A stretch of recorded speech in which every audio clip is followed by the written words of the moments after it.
Hola, hoy hablaremos de un tema muy especial: masón, hombre libre y de buenas costumbres.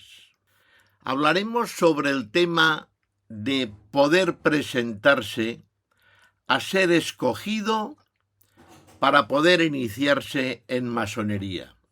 Y precisamente una de las condiciones sine qua non que desde hace muchas centurias se prodiga es este lema: hombre o mujer libre y de buenas costumbres.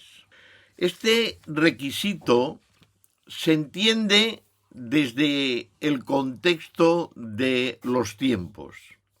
Hay que tener en cuenta que desde que la masonería es masonería especulativa, es decir, vamos a tener en cuenta desde 1717 o 1723 que se publican las constituciones de Andersen, tenemos que en 1725 la masonería en Francia, y muy concretamente posteriormente en el rito francés, esta condición para poder entrar en masonería estaba en un libro que muchos de vosotros conoceréis. Es el Regulador del Masón, Le Régulateur du Maçon. Y hay que tener en cuenta que desde 1783 a 1801 y posteriormente durante mucho tiempo se tenían que cumplir algunas condiciones para poder entrar en la masonería. Y todo siempre desde el contexto de las épocas. Pero en aquellas había una condición de 21 años y al mismo tiempo de ser libre. En aquellos tiempos ser libre, en aquellos tiempos que existía la condición de esclavo, era necesaria. Es decir, que un esclavo o un sirviente, cuando pasa ya del esclavo al sirviente, no podía entrar a la masonería. Pero en el siglo XVIII aún habían más cosas. Por ejemplo, las personas tuertas, faltaba de un ojo, ciegas, cojos, judíos, artistas de teatro y sobre todo las mujeres no podían entrar en masonería. A partir de estas condiciones que hay que tener en cuenta y hay que exponer, aun avisando del contexto de los tiempos, ya podemos ver que la masonería ha dado quizás una evolución. Bueno, una evolución evidentemente, y esto es necesario decirlo, pero también explicarlo. ¿Qué se entiende por hombre o mujer libre y de buenas costumbres en la actualidad? Bueno, ante todo yo deciros que incluso algunos de vosotros aquí en España, no sé, en Sudamérica, cuando yo me inicié, algunas obediencias, que eran entonces pocas, por cierto, se exigía una cosa que se llamaba el certificado de buena conducta, el certificado de penales. Imaginaos, en unas democracias, porque aún no había una democracia sustantivada. Pero aunque la hubiera habido o se estaba construyendo o ya la había de facto, aún se tenían estas viejas reticencias. Hoy en día esto no se reclama, pero hay que tenerlo en cuenta.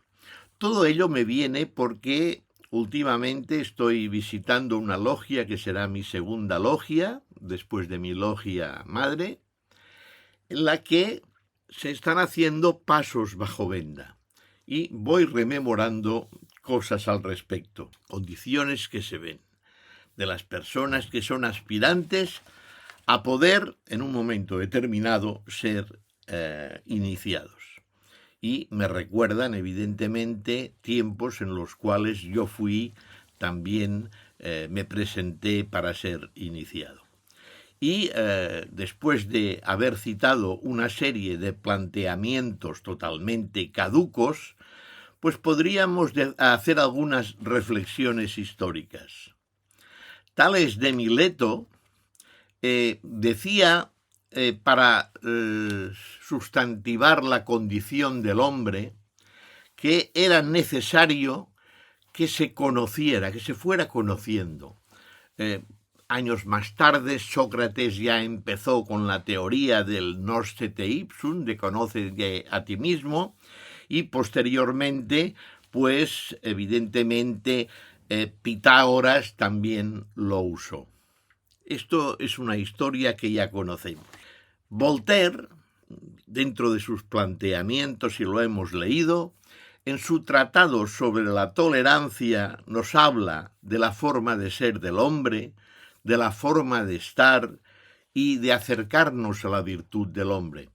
No vamos ahora a tratar la obra de Voltaire, ni mucho menos, pero en realidad se trata, podríamos decir, de que si el hombre en una condición nueva puede presentarse a acercarse a la masonería y ser recibido. Tengo que decir también que he recibido muchos correos electrónicos que no se han sustantivado en estos comentarios que a veces os pido aquí abajo, sino totalmente particulares, en los cuales en algunos países de Sudamérica la condición de poderse presentar para ser masón queda delimitado. Hay quejas que sencillamente a tener que ser presentado de una manera muy particular o si no es muy difícil de entrar. Bueno, esto yo quizás no es que lo desconozca, no voy a entrar, pero tengo que decir de que se me ha dicho. No sé si estamos a veces practicando el ejercicio de la exageración. Esto es una cosa que si queréis podéis explicarlo aquí y lo trataríamos. Pero lo que sí tiene que quedar bien claro es de que hay que afinar un poco. Yo no puedo recibir, ni yo ni vosotros, a una persona, sea hombre o mujer, pero especialmente hombre, y voy a hacer aquí a poner un ejemplo muy bruto, muy de, en fin, muy seco, muy áspero. Sí.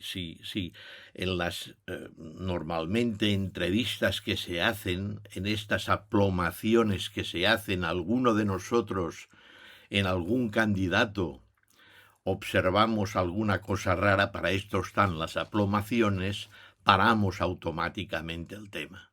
Nadie puede aceptar que un candidato nos diga que él lleva una vida normal y corriente, que trabaja, que cumple con los requisitos de llevar a su casa los emolumentos que gana, pero bueno, a la noche se dedica al funcional deporte de golpear a su mujer. Evidentemente, pongo un ejemplo muy duro, pero evidentemente si ya nos dice esto, imaginad, ¿no?